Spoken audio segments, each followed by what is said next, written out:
10.000 pés de altitude. Visibilidade zero. Uma tempestade de gelo que chicoteia o metal de um Boeing 727. Lá dentro, um homem de terno e óculos escuros caminha até a escada traseira, olha para o abismo escuro e, sem hesitar, mergulha no vazio carregando 10 quilos de dinheiro e uma bomba. Ele não deixou DNA, não deixou rastros, e por mais de 50 anos ele deixou o FBI em um beco sem saída. Você está prestes a entrar na mente de D.B. Cooper, o único homem na história que sequestrou um avião comercial e desapareceu da face da Terra como se nunca tivesse existido. O crime perfeito ou uma sentença de morte suicida. Prepare-se, porque os detalhes que você vai ver agora nunca foram totalmente explicados.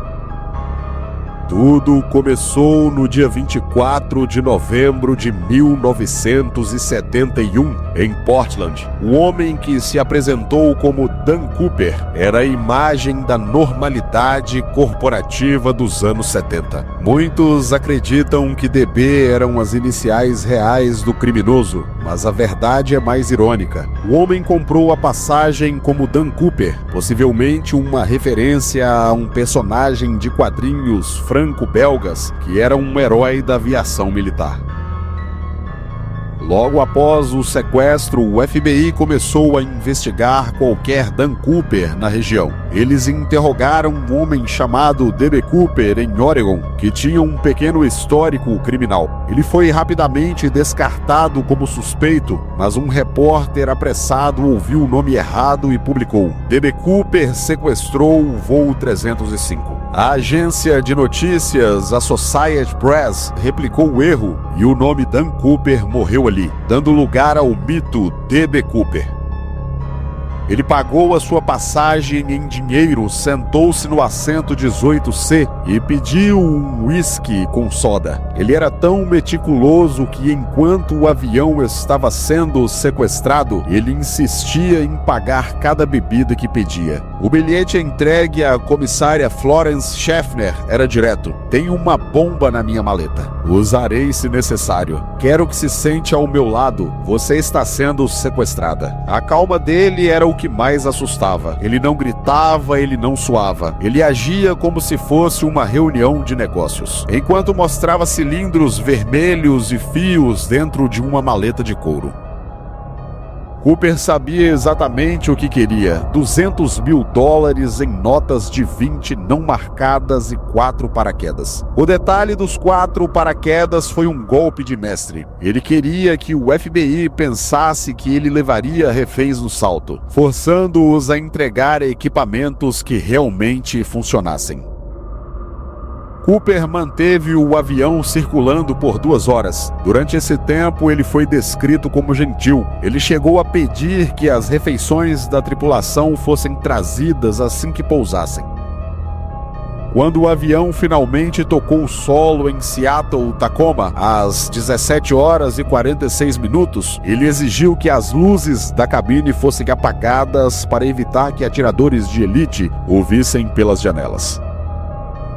Ele recebeu $200.000 em 10.000 notas de $20, pesando cerca de 10 quilos. 4 paraquedas, 2 de costa e 2 de peito. Ele rejeitou os paraquedas militares de alta performance oferecidos inicialmente, exigindo modelos civis com abertura manual, o que provou que ele era um paraquedista experiente. Após a troca em Seattle, onde ele libertou os passageiros, ele ordenou que os pilotos voassem em direção à cidade do México. Mas com as exigências bizarras: altitude abaixo de 10.000 pés, trem de pouso estendido e flaps a 15 graus, ele estava configurando o avião para que a velocidade fosse baixa o suficiente para um salto manual.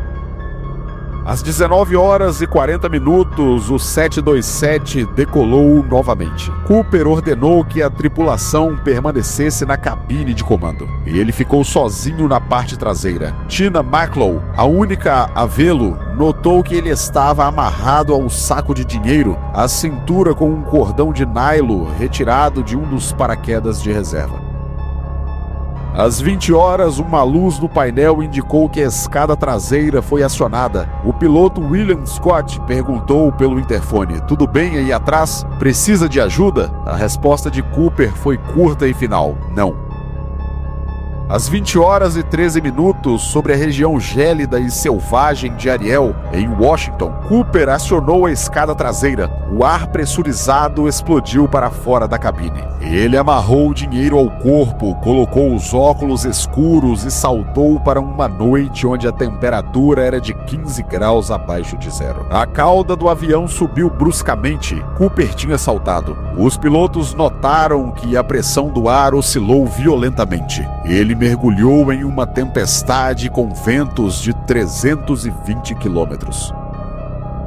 Naquele momento, Cooper não levava nada além do dinheiro, seu terno e a coragem de um homem que não tinha nada a perder. Naquele momento, Dan Cooper deixou de ser um homem e se tornou um mito.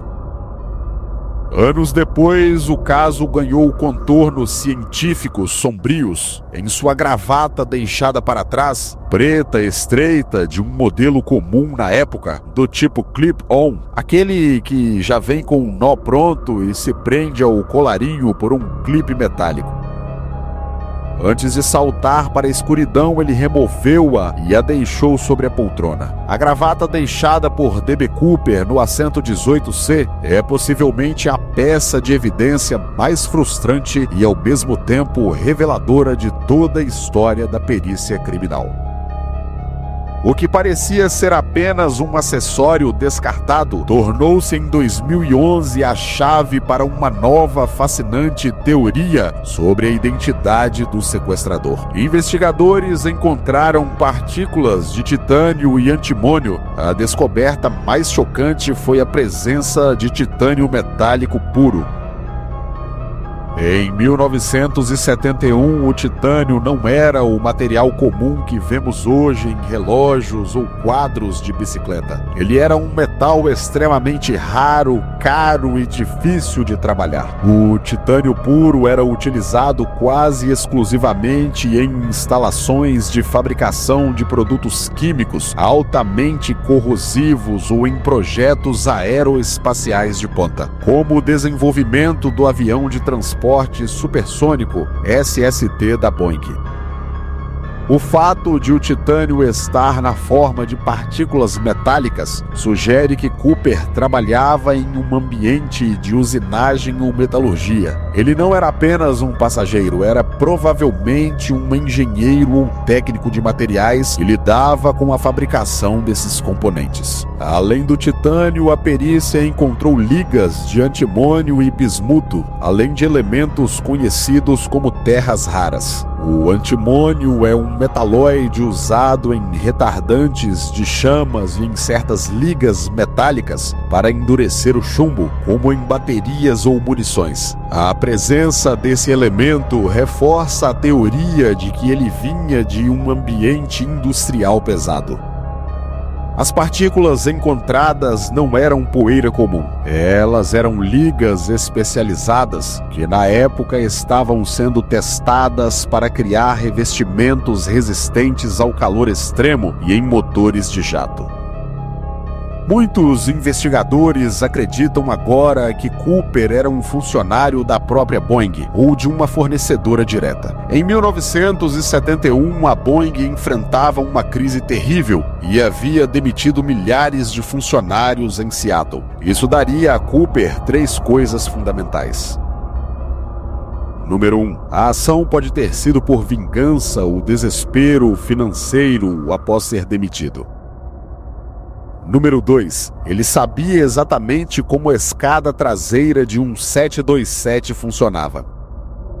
E número 3, as partículas microscópicas de titânio e antimônio teriam viajado com ele do chão da fábrica para a cabine do avião. Cooper era um homem invisível, um dos milhares de engenheiros de terno e gravata que construíram a era do jato, e que decidiu usar o conhecimento que a indústria lhe deu para realizar o roubo mais audacioso do século. Em 1980, um garoto encontrou maços de notas apodrecidas na beira do rio Columbia. O dinheiro estava lá, mas o corpo não. Algumas notas pareciam ter sido enterradas e depois desenterradas pela maré. Isso criou a teoria mais perturbadora. Cooper sobreviveu à queda, mas por algum motivo teve que abandonar parte do seu tesouro antes de desaparecer nas sombras das florestas de Washington.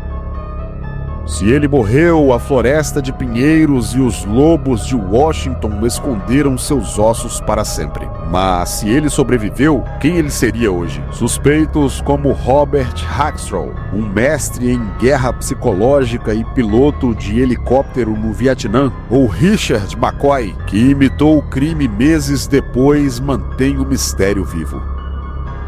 O FBI encerrou o caso em 2016, admitindo que Cooper venceu. Ele é o fantasma que provou que com coragem suficiente e um terno bem cortado, é possível desafiar o mundo e sumir no ar. D.B. Cooper não é apenas um criminoso. Ele é o último grande enigma da era moderna. Um homem que saltou para a morte ou para a liberdade que ninguém jamais conseguiu alcançar. Mas e você? Acha que ele sobreviveu àquela queda suicida ou que seus restos mortais ainda estão apodrecendo em algum lugar inexplorado de Washington? Comente sua teoria agora, eu quero saber se você acredita no crime perfeito. E se esse vídeo te prendeu até aqui, você sabe o que fazer. Deixe o seu like, inscreva-se no canal e ative as notificações. Aqui nós não apenas contamos histórias, nós exploramos as sombras da história. Eu fico por aqui e até o próximo vídeo.